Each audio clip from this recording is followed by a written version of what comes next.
My town is one of those backcountry, middle-of-nowhere places in which word-of-mouth folklore and wild superstition defines its population. It's the kind of place a visitor might hear ethereal music in the woods, or catch a glimpse of an out-of-place animal roaming the empty fields. If your senses are attuned to such things, then you might even notice strange graves carved into the slopes of gullies, or old ropes tied to the limbs of withered trees, their trunks riddled with bullet holes. But we know of something else, ineffable horrors dwelling in the depths of an abandoned, isolated coal mine. Local legend tells of a pit, a dark place in which some 300 miners lost their lives in a disaster over a century ago. And so the story goes, a number of miners had complained about the perilous conditions in the mine on several occasions, many citing bad omens, including the presence of carrion crows in the subterranean depths, and some even claiming to hear the unlikely neighing of startled horses in the ghastly myriad passageways. But the miners' pleas went unheard, resulting in the catastrophic explosion that led directly to their deaths. Whispers exchanged over an ale at the Painter's Greyhound tell of survivors, starving miners entombed in the labyrinthian tunnels honeycombing the cold earth beneath our town. Occasionally the ground opens up and swallows things, dilapidated sheds in the corners of houses, sometimes people, fodder for the ravenous miners, perhaps, and pets abandon their owners, dogs disappearing into shadowy recesses, and cats straying deep into the wilderness, never to be seen again. As the saying goes here in my town, all victims off pit. The location of the pit over the course of a century was almost forgotten, knowledge of the disaster itself conveniently buried by those with more pressing political and financial interests. The Audis, though as they're known in these parts, are still in possession of memories, and often recount unsettling tales passed down through the generations. If it hadn't been for my grandfather, I, at the tender age of 14, might never have set out to find the pit that day. The route related to me was both protracted and disorienting. Seekers of the pit must first descend into the old ravine, my grandfather muttered through false teeth. A route at a time commonly frequented by my sort. Follow the oaks and the silver birches along the old trail marked by the red bricks of Scooth's cottage, and you'll find the bald hills. Well, you know the Bonnies, don't you, boy? I nodded, for I did know the Bonnies, and still do. Unnatural rucks carved out by the long-perished miners, barren and unwelcoming, suggestive of untold mysteries and the forbidden knowledge they served to protect. My grandfather continued, "That awkward terrain, boy, coupled with those dark ponds, could lead one to Dogwood, a forested area intersected by confusing abandoned lanes leading deep into what we call the sterile heart of the backcountry. You'll know the Dogwood by the density of the underbrush, though you'll have to look closely if you want to find the accursed entrance." Now, to this day, I still don't fully understand why my grandfather encouraged me to seek it out. His warning as I left that day often returns to me on dark, foreboding autumn afternoons. "Boy, 'tis nothing to look, 'tis everything to see. See yourself, and know thee escaped the darkness." But I was just a 14-year-old lad. How was I to know what he meant? My best friend, Key, knocked on my door at 7:15 in the morning that fateful October. We walked the length of Park Road and plunged headlong into the old ravine. The thing we sought, somehow, was already with us, and was working to discourage us, descending upon the golden brown foliage in the form of mist. We pressed on. The discovery of the silver birches was fortuitous, for beyond them we soon observed the red bricks of Skooth's derelict cottage. Moss and creeping ivy caressed the old stones joylessly, consuming what had once been the crown jewel of the ravine. Just like Skooth, its time had passed. The cool morning air met us as we climbed the slopes and stepped out onto the Bonnies, also known as the Bald Hills. It's quite a thing to experience both the absence and evidence of man simultaneously, but that was just how it was.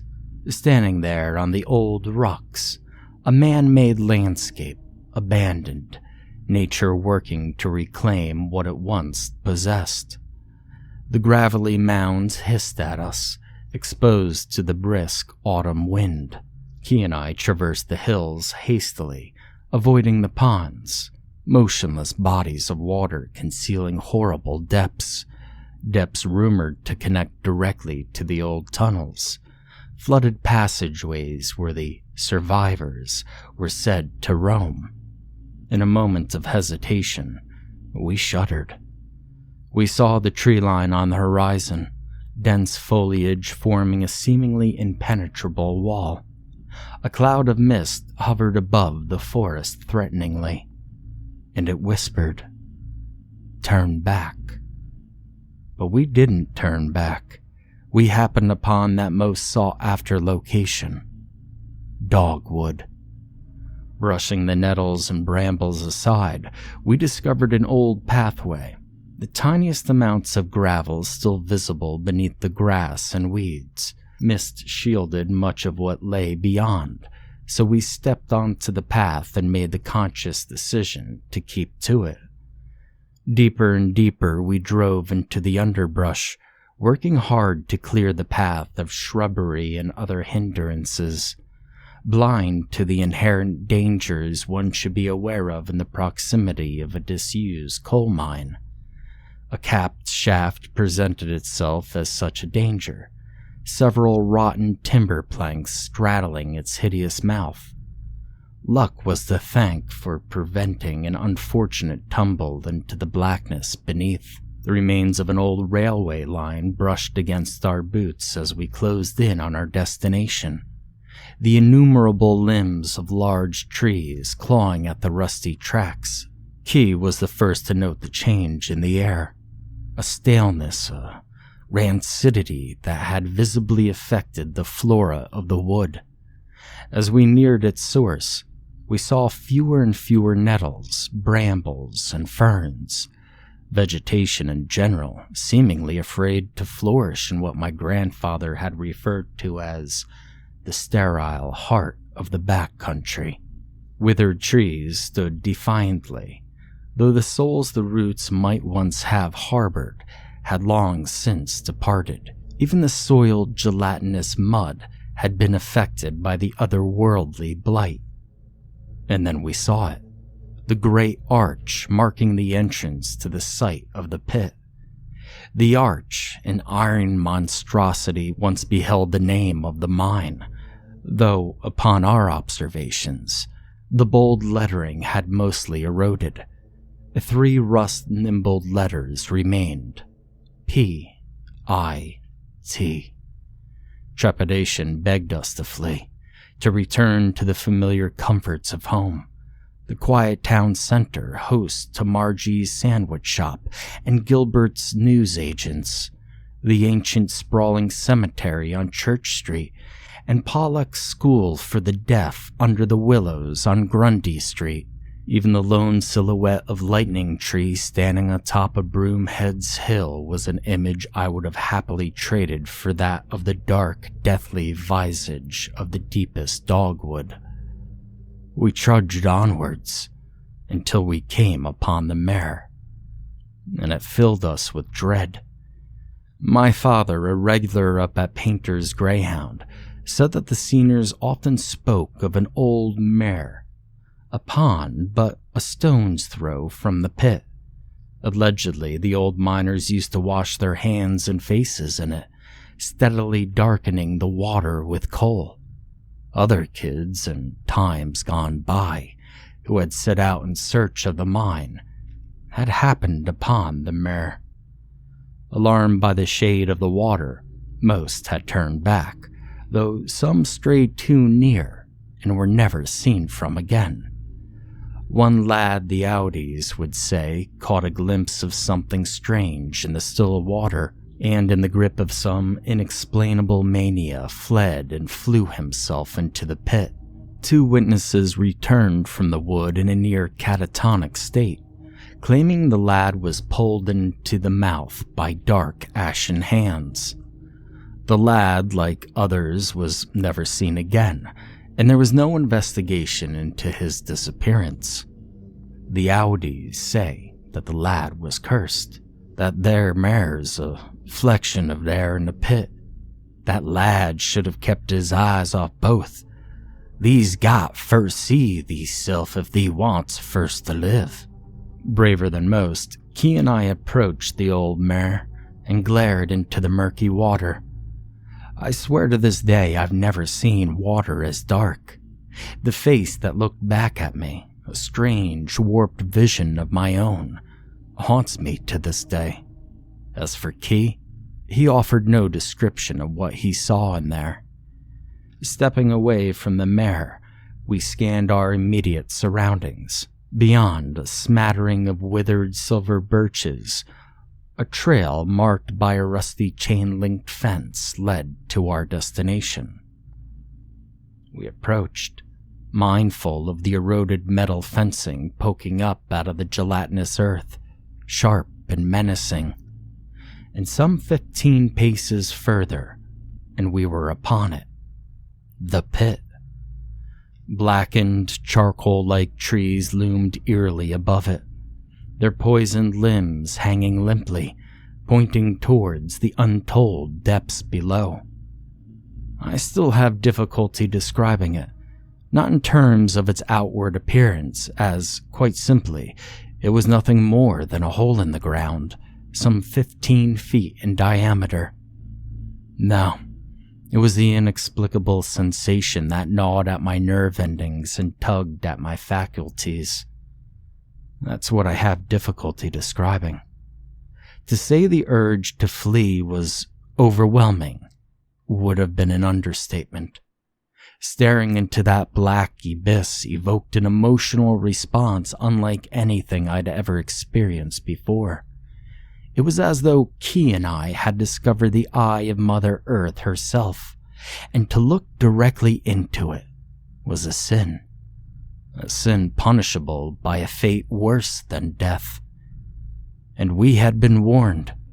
The folk who fell into sinkholes, the curious kids who mysteriously disappeared, the pets that strayed too far from their owners, all victims of whatever it was that roamed those unfathomable passageways at the bottom of that accursed pit. As the eye glared up at us, my thoughts returned to that peculiar reflection I gazed upon in the mirror. And there was a movement below. I looked at Key and shivered. There was no conceivable way down into the pit, and as such, no conceivable way up out of it. Was there? The movement came in the form of a sound, a shuffling, labored progression, the sound of frail ashen hands clutching blindly at the roots of dead trees. As the unsettling imagery sketched itself into my mind's eye with an incredible urgency, the all-consuming rancid photor grants in its potency, so much so that I could almost taste it. My senses utterly assaulted by it. The clamor neared the surface, threatening to make eye contact with us in a matter of moments. But Key and I stood, frozen to the spot, lips cracked, throats dry, inhaling the foul odor as it crept towards us. seekers of the pit, the two of us, sincerely regretting our inquisitiveness and impudence as the nameless thing neared the surface. I turned and fled. Moments later, Key was at my rear. Heedless we were of the metal fragments strewn across the trail. Ignorant we were of the shadowy myrrh and the boggy underfoot as we raced out of the dogwood. Oblivious we were of the strange absence of fauna throughout the bald hills. Unconcerned we were as once again we plunged into the old ravine, passing Scooth's cottage and the silver birches. Thrilled we were as we made it to the safety of Park Road, gasping and collapsing to the merciful tarmac of a familiar thoroughfare. As Key and I walked home, not a single word was exchanged. Key and I attended school together the following day, but neither of us discussed the pit. That was our unspoken agreement, both secretly terrified, afraid that spoken acknowledgement of the thing we both knew was out there would confirm it, invite it back into our lives. But our pact didn't last. It should have lasted until the end of our days. We bumped into each other some 5 years later at the bar in Painter's Greyhound on a dreary autumn evening. The memories spilled out of us, and though several Audis were eavesdropping, none of them had a word to say. Like the church steeple at the heart of our town, one memory stood out above the rest. A memory the both of us had attributed to the sordid weaving of a nightmare. There in the quiet pub, we described the hideous sounds and sights we sensed in that instant before we took flight. But as I spoke of the moment I turned and fled, Key spoke of something else. Something deplorable. From out of the pit had emerged the ashen hands and charcoal face of a long-dead miner. He claimed the very same face had replaced his reflection in the mirror.